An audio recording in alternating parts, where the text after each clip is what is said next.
আল্লাহর নবী বললেন, ফাতেমা তাহলে শোনো, গরিব উম্মতের জন্য গনিমতের মাল বন্টন করে দিলাম। তোমার জন্য প্রত্যেক আসার নামাজের পরে রাত্রিবেলা ঘুমোতে যাওয়ার আগে তুমি আর আলী দুইজন 33 বার আলহামদুলিল্লাহ, 33 বার সুবহানাল্লাহ, 34 বার আল্লাহু আকবার বলে তোমরা তাসবিহ শেষ করবা।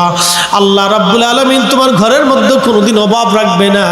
হযরত আলী রাদিয়াল্লাহু আনহু কোনোদিন এবং ফাতেমা জীবনের শেষ সময় পর্যন্ত আমল কোনোদিন ছেড়ে দেন নাই।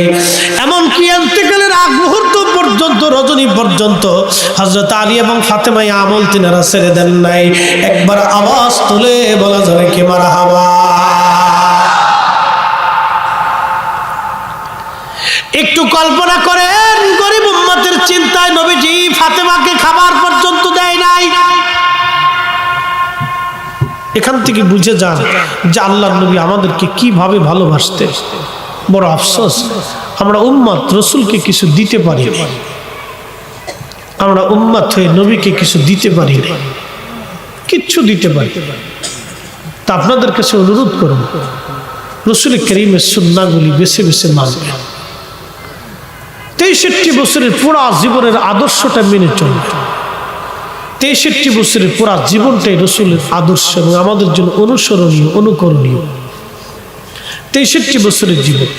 নবী বলতেন, উম্মত সকাল থেকে সন্ধ্যা, সন্ধ্যা থেকে সকাল পর্যন্ত তুমি হিংসা মুক্ত থাকবে, তুমি হিংসা মুক্ত থাকবে, কারো ক্ষতির চিন্তা করবে না। শুনে রাখো, এটা আমি নবীর সুন্নাহ। মান আহাব্বা সুন্নতি ফাকাদ আহাব্বানি, যে আমি নবীর এই সুন্নাহকে অনুসরণ করলো, ভালোবাসলো, সে আমি নবীকে ভালোবাসলো। ওমান আহাব্বানি, যে আমাকে ভালোবাসলো, কানা মাই ফিল জান্নাহ, সে আমার সাথে জান্নাতে চলে যাবে।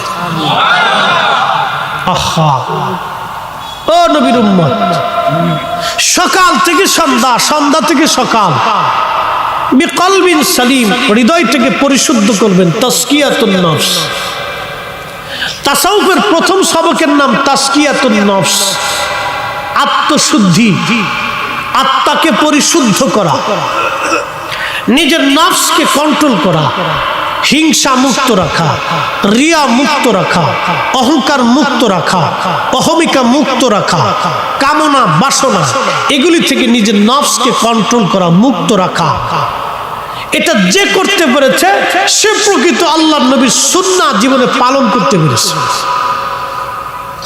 প্রকৃত সুন্নাহ, নিজের নফসকে কন্ট্রোল করা, নিয়ন্ত্রণ করা, এটা অনেক বড় একটা জিহাদ, চেষ্টা করতে হবে।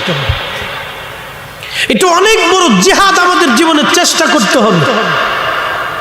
সাহাবায়ে কেরাম এই চেষ্টার মধ্যে সারা জীবন কাটাই দিচ্ছে।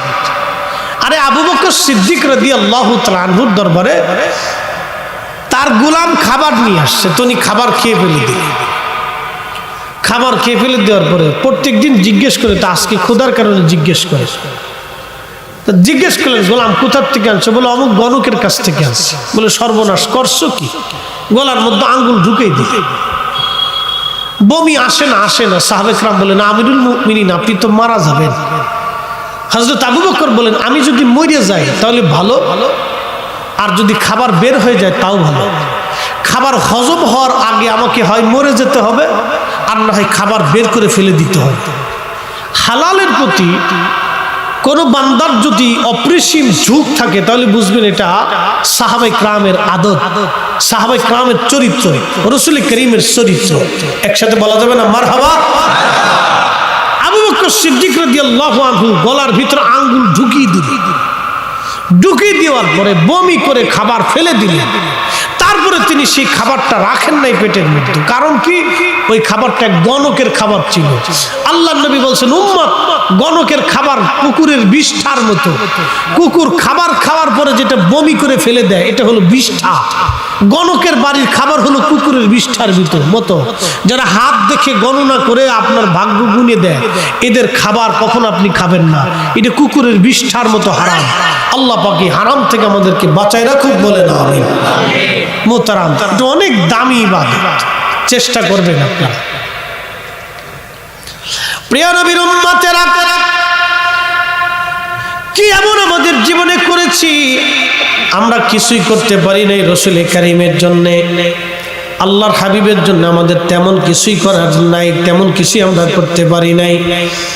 সাহাবীরা সারা জীবন কষ্ট করে অভাব অনটনকে বরণ করে জিহাদ করে যুদ্ধের ময়দানে কাটিয়ে রসুলকে তারা ভালোবেসে গেছেন।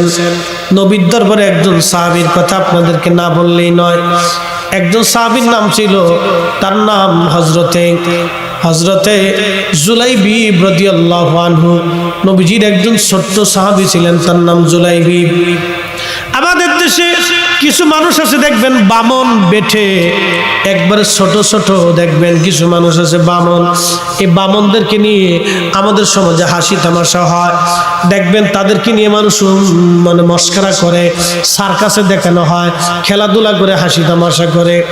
এই সাহাবীদের মধ্যে একজন সাহাবী ছিলেন, তার নাম জুলাইবিব রাদিয়াল্লাহু আনহু।